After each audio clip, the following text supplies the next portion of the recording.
Hello friends, कैसे हैं आप लोग। आशा करते हैं कि आप लोग बिल्कुल अच्छे हैं। तो आज का जो क्वेश्चन है आप सबके लिए ये क्वेश्चन है। तो चलते हैं, आगे बढ़ते हैं, बनाने का प्रयास करते हैं। तो चलिए आगे बढ़ते हैं। देखिए क्या कर रहा है क्वेश्चन। सबसे पहले क्वेश्चन को ध्यान से पढ़िए। एक ना दो मरतबे तीन मरतबे पढ़ा कीजिए तब जब तक ना समझ में आवे। देखिए आप थोड़ा थोड़ा करके क्वेश्चन को पढ़ने के लिए सीखिए, तब समझ में आएगा सही से ये सब क्वेश्चन। कह रहा है क्या, एक कक्षा के कमरे में कुछ बेंच हैं। क्या कह रखा है, एक कक्षा के कमरे में, यहां थोड़ा सा गड़बड़ी लग रहा है। एक कक्षा भी है और कमरा भी है, ये तो गड़बड़ है। चलिए फिर भी कोई दिक्कत नहीं, हम लोग मान लेंगे वो कक्षा है। ठीक है, एक कक्षा के कमरे में कुछ बेंच हैं। क्या है, कुछ बेंच हैं। पता नहीं कितना है, सो पता है नहीं। यदि प्रत्येक बेंच पर 4 विद्यार्थी बैठे, क्या एक बेंच पर अगर जो चार विद्यार्थी बैठता है तो 3 बेंच क्या रह जाता है, खाली रह जाते हैं। ठीक है, 3 बेंच जो है खाली रह जाते हैं इसमें। लेकिन यदि प्रत्येक बेंच पर 3 विद्यार्थी बैठते हैं तो 3 विद्यार्थी को जगह नहीं मिल पाती है। कहने का मतलब है दोस्तों कि अगर जो एक बेंच पे 3 विद्यार्थी बैठता है तो 3 विद्यार्थी के लिए जगह नहीं मिलता है। यानी कहने का मतलब यह है कि एक बेंच और रहता ना तो आसानी पूर्वक जो 3 बच्चा और नहीं बैठ पाया वो भी आसानी पूर्वक बैठ जाता। यहाँ पे ये एक बेंच की आवश्यकता और है। ठीक है, बताइए कि कक्षा में कुल कितने विद्यार्थी हैं, बेंचों की संख्या कितनी है। तो हम क्या कर लेंगे, मान लेंगे यहां से। देखिए,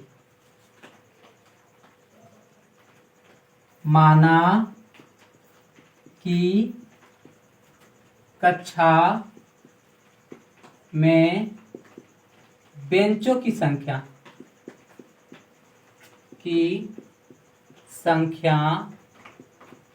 x है तथा कुल विद्यार्थियों की संख्या मान लेते हैं y। क्या, तथा कुल विद्यार्थियों की संख्या कितना है,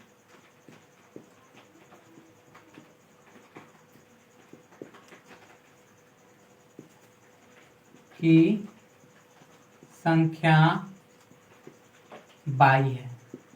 क्या है, कुल विद्यार्थी का संख्या क्या है, 22 है। अब देखिए प्रश्न से चलते, क्या हो जाएगा, प्रश्न से देखिए यहां पे क्या कर रहा है, फिर से पढ़ लेते हैं क्वेश्चन को। देखिएगा, एक कक्षा के कमरे में कुछ बेंच है। क्या है, बेंच है। यदि प्रत्येक बेंच पर कितना, प्रत्येक बेंच पर अगर जो 4 विद्यार्थी बैठे, प्रत्येक बेंच पर अगर जो 4 विद्यार्थी बैठे तो 3 बेंच खाली रह जाता है। तो कहने का मतलब क्या है कि बेंचों की संख्या कितना माने थे, x।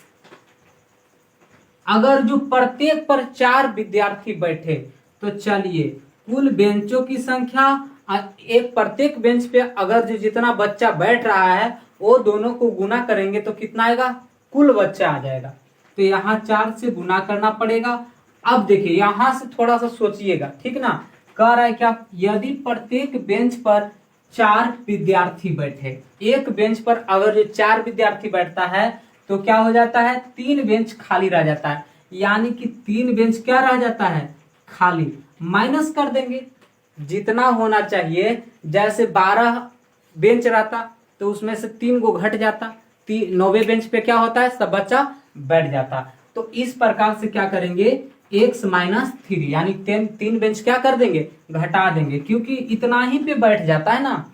इसलिए अब टोटल को गुना करेंगे, जितना बेंच अब बच रहा है 3 को घटा करके, और टोटल पे जितना बच्चा बैठ रहा है दोनों को गुना करने पर कितना बच्चा आना चाहिए, कुल बच्चा आना चाहिए। तो कुल बच्चा हमारा कितना है, 22 है।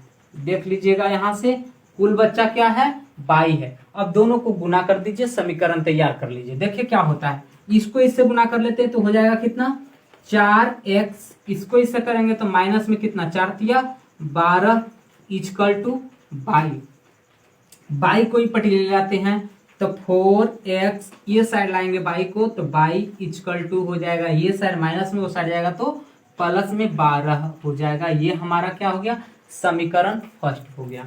अब चलेंगे क्या पुनः प्रश्न से। तो पुनः प्रश्न में अब क्या कह रहा है देख लीजिएगा। पुनः प्रश्न से देखिए समझिएगा, बस थोड़ा सा और ध्यान देने की बात है और कुछ ज्यादा खास इसमें नहीं है। कह रहा है क्या, लेकिन यदि प्रत्येक बेंच पर 3 विद्यार्थी बैठते हैं, देख लीजिएगा जैसे यहाँ पे लिखेंगे उसी प्रकार वहां से लिखेंगे। तो यानी टोटल कितना, x गुने क्या कर देंगे 3 बच्चा अगर जो एक बेंच पे बैठता है, क्या है 3 बच्चा एक बेंच पे बैठता है तो 3 बच्चा के लिए जगह नहीं मिलता है, यानी कि एक बेंच और रहता ना तो आसानी पूर्वक क्या होता, टोटल बच्चा बैठ जाता। एक बेंच और आता तो इसमें क्या था कि इसमें जो है मान के चलते हैं 12 बेंच था, उसमें से अगर जो चर्चा को प्रत्येक पर बैठता है तो 9वें बेंच में पूरा बच्चा भर गया, खत्म। अब जो है 3 बेंच क्या रह गया, खाली रह गया। लेकिन इसमें एक बेंच की और आवश्यकता है, क्या करेंगे एक बेंच की और आवश्यकता आ गई। एक बेंच और रहता ना तो क्या होता, बैठ सकता था टोटल बच्चा आसानी पूर्वक। इक्वल टू क्या आएगा समझ लीजिए, टोटल बच्चा का बात है तो टोटल बच्चा कितना माने थे, 22 माने थे, तो यहाँ पर फिर से 22 लिख लेंगे। अब जिस प्रकार से यहाँ पे हम लोग जो है गुना किए उसी प्रकार यहाँ पे भी गुना कर लेंगे। देखिएगा तो यहाँ कितना हो जाएगा, गुना कीजिए, इसको इससे करेंगे कितना आएगा, ये हो जाएगा 3x, इसको इससे करेंगे 3 को 1 से गुना करेंगे तो प्लस हो जाएगा कितना 3 इक्वल टू 22। अब यहां से क्या आएगा, या अब एक ये x जो ये 22 जो है इसको ये साइड कर लेते हैं तो 3x माइनस 22 इक्वल टू, ये साइड प्लस में 3 है वो साइड लेके जाएंगे तो क्या हो जाएगा माइनस में 3 हो जाएगा। ये हमारा क्या आ गया समीकरण सेकंड। अब चाहे तो आप 5 विधि में से कोई सा भी विधि से इसको हल कर सकते हैं, आपका आंसर बिल्कुल आ जाएगा। Thank you.